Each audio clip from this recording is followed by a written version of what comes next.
The story opens when a girl moves alone in the forest in darkness. This girl gets many magic bags in the forest with the help of a cloth rope. These bags have plenty of space, and she puts many things in them. The air is blowing, and she thinks she is an unwanted child cast aside, so she decides to cast aside the village too. Everything happens in the forest naturally, but suddenly she climbs up from the forest but saves herself. She thinks she only has skills like running, escaping, or hiding. She is at a dumping ground and finds many bags from which she gets clothes and a map that will help her in her journey. She also finds a bottle, whose color is probably a blue potion. Suddenly, she hears some sound, and a boy comes here to feed his slimes.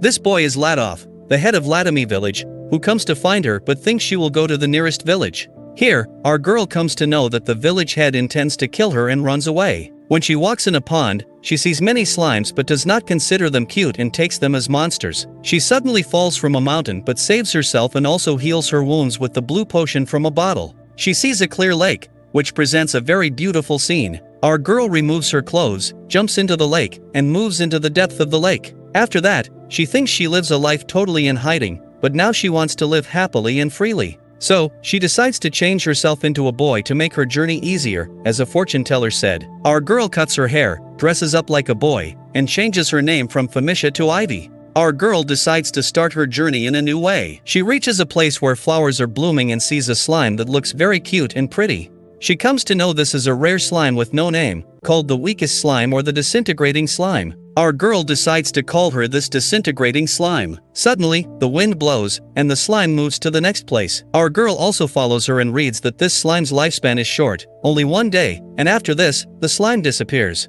A heavy wind blows, and the slime moves, but our girl chases her and saves the slime. Our girl decides to take the slime with her to protect it. At night, our girl thinks that God created people unfairly and tells the slime about her past. Our girl mentions her father has 2-star carpentry and processing skills, and her mother has 2-star needlework skills and 1-star mending skills.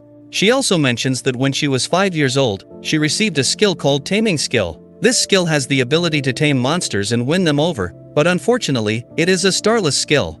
After this incident, everyone changed. Her mother, her father, her house, her food, everything was gone, and she was left alone with memories of her past life. But there is a fortune teller who is kind to her, personally giving her lots of books, teaching her many things, and also giving her a magic bag. All these things help her survive in the forest, but the fortune teller died recently. Everyone in the village wants to kill her because she is a starless girl, but our girl makes the slime her first friend and is happy with this friendship. When the next day comes, our girl wakes up and cannot find the slime anywhere and feels lonely and sad. But she decides to do what the fortune teller and the head of the royal captain told her to do. Our girl opens the map from the bag and finds the slime in it. Our girl becomes very happy to see the slime is alive. After that, our girl learns from a book how to tame a monster and wonders if she will be able to do it. Our girl comes to know that the slime's name is Sora, which means sky. Sora happily comes to her, and they become friends to stay forever. Our girl is happy and, on the journey, to find herself. Our girl preyed upon a big field mouse. She sacrificed the mouse for her food and saved it in her bag for the feast tonight.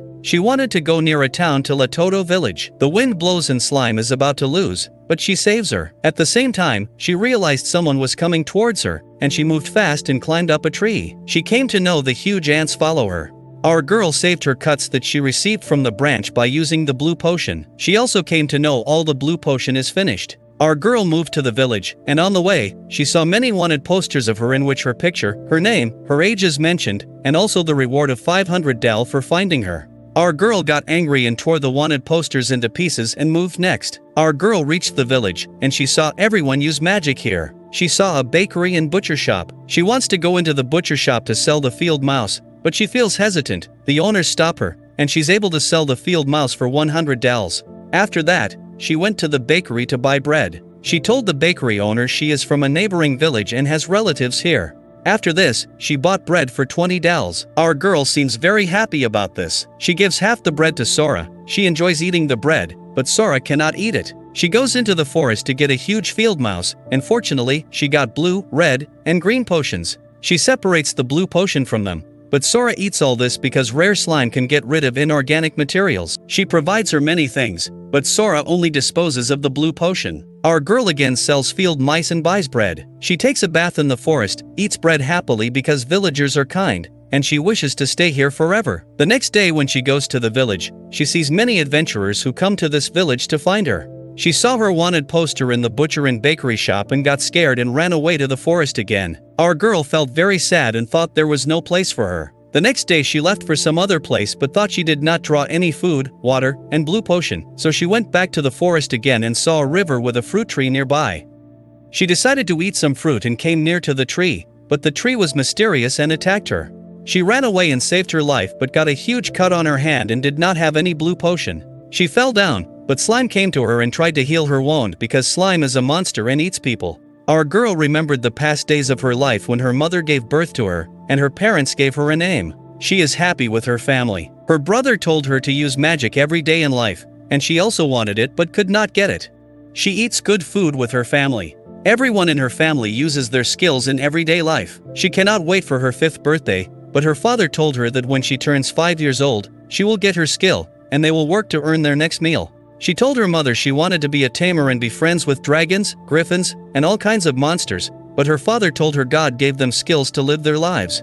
At the same time, the door knocked, and Mistress Luba came. The mistress came to offer a prayer to Femisha because she would receive her skills soon. The mistress remembered the day when she was 2 years old, and her mother came to him to know her fortune, and he took a promise from Femisha not to tell anyone that she remembered her past life, and she agreed. Now she gives her prayer and thinks she will get a wonderful skill. The day comes when our girl goes to receive her skill. She puts her finger in a water pot, and a water ball appears upward, in which her image is shown. The instructor said that this child gets a tamer skill to earn her sustenance. Our girl and her parents became very happy, but the instructor told them she cannot get any stars. She received a starless tamer skill. After this, her father got angry and thought about how they had a starless kid born in their house because starless kids are abandoned by God, as everyone in their family receives skills with stars. So how did she get a starless skill? Her family's behavior changed toward her and made her leave the house. The villagers also forced her out of the village because she would definitely bring misfortune to them. She moved to the forest in darkness and considered herself a witch. The rain started, and she took shelter in the mountains, where she tried to start a fire with some wood using her skill but could not. After that, she saw Mistress Fortune Teller, who gave her food and a magic bag and books that helped her in her survival. She put everything she wanted in the magic bag, and it became lighter. There were also many things written in the book. The mistress told her to start a journey to see the world, so she went to the neighboring town near the royal capital. The mistress also mentioned that she would meet some people whom she could trust, but she could not hide anything from them. She asked the master not to hate her. The mistress told her that having a skill without a star is not a bad thing. Many people long ago lived without skills and stars. After 3 years, she learned how to survive in the forest. She got blue potions and also preyed on field mice for food. She enjoyed eating when she sensed some people coming toward her and wondered what would happen in the village. She went into the village in the darkness and learned that the fortune teller had died. She also heard her father and the village head making a plan to kill her because of her misfortune. The village head announced to find her and ordered to kill her. She came out of the dream and saw Sora still eating her, and she was about to die, but the next morning, she woke up and was surprised Sora had saved her. Sora was also able to talk with her. She thanked Sora for saving her life and thought she would survive longer. Please subscribe to our channel for the next part.